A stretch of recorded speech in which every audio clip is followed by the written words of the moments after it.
घोषणा करने जा रहा हूं, ये उन लोगों के लिए है जिनका समाज के प्रति बहुत बड़ा कंट्रीब्यूशन होता है, लेकिन कभी भी समाज ने उनकी तरफ ध्यान नहीं दिया, किसी पार्टी किसी सरकार ने उनकी तरफ ध्यान नहीं दिया। आज जो योजना का मैं ऐलान करने जा रहा हूं, इस योजना का नाम है पुजारी ग्रंथी सम्मान योजना।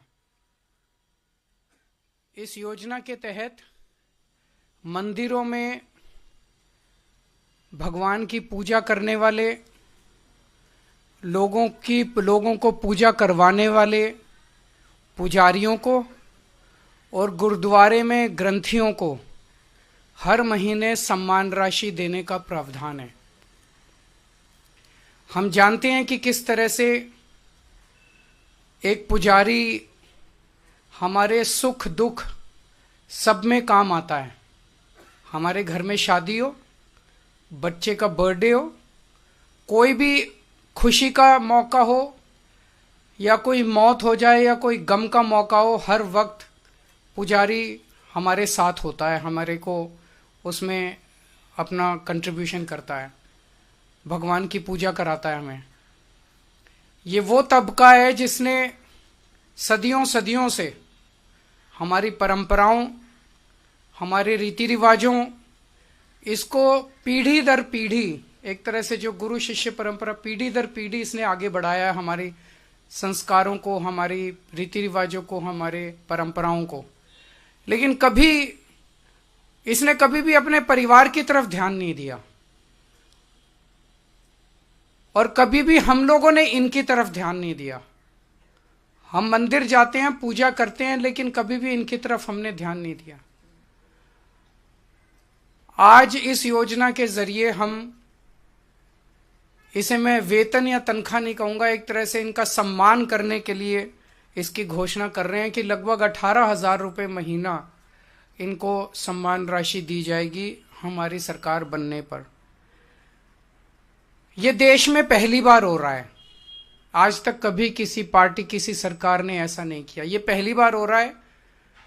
जैसे दिल्ली में हमने कई काम पहली बार किए, स्कूल अच्छे किए, पहली बार किए, अस्पताल अच्छे किए, पहली बार किए, महिलाओं के लिए बस यात्रा फ्री करी, पहली बार करी।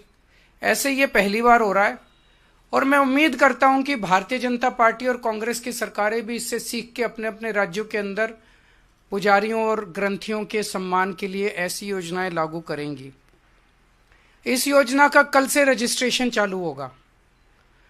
कल इस योजना का रजिस्ट्रेशन एक तरह से शुभारंभ करने के लिए मैं कनॉट प्लेस के हनुमान मंदिर जाऊंगा और वहां के पुजारियों का रजिस्ट्रेशन करके आऊंगा और उसके बाद दिल्ली के सभी मंदिरों और गुरुद्वारों में हमारे एमएलएज, हमारे कैंडिडेट्स, हमारे कार्यकर्ता पुजारियों का और ग्रंथियों का रजिस्ट्रेशन कल से फिर मेरे आरंभ करने के बाद पूरे दिल्ली के अंदर इसका रजिस्ट्रेशन चालू होगा। मेरी भारतीय जनता पार्टी से हाथ जोड़ के विनती है, जैसे उन्होंने पुलिस भेज के फर्जी केस करके महिला सम्मान को रोकने की कोशिश की लेकिन रोक नहीं पाए, हुआ रजिस्ट्रेशन, हो रहा है रजिस्ट्रेशन। उन्होंने संजीवनी योजना रोकने की कोशिश की, रोक नहीं पाए। इस तरह से ये कम से कम पुजारियों और ग्रंथियों की योजना को रोकने की कोशिश ना करें, बहुत पाप लगेगा।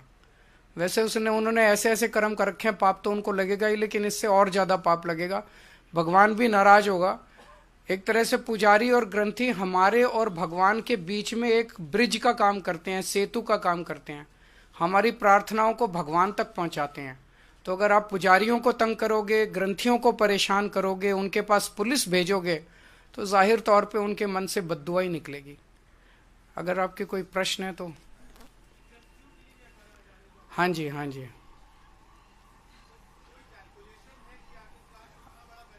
जो भी होगा उसकी चिंता मत कीजिए, पैसे की कमी नहीं होने देंगे।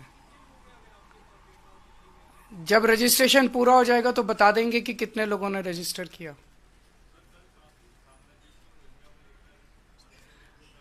मेरी इनसे रिक्वेस्ट है कि हरदीप पुरी जी को गिरफ्तार कर लीजिए। उनके पास सारा डेटा है, कहां कहां उन्होंने रोहिंग्यों को बसाया, उन्होंने ट्वीट करके बताया है। ये इतनी मेहनत कर रहे हैं, जरूरत क्या है, नौटंकी क्यों कर रहे हैं? हरदीप पुरी जी के पास और अमित शाह जी के पास सारा डेटा है, कहां किस रोहिंग्या को बसाया, वहां उसको कर लो गिरफ्तार। ऐसी नौटंकी मचा रखी है, मतलब इन्होंने कोई देश चलाना थोड़ी है, सुबह से शाम तक नाटक करते रहते हैं ये लोग। बहुत बहुत शुक्रिया।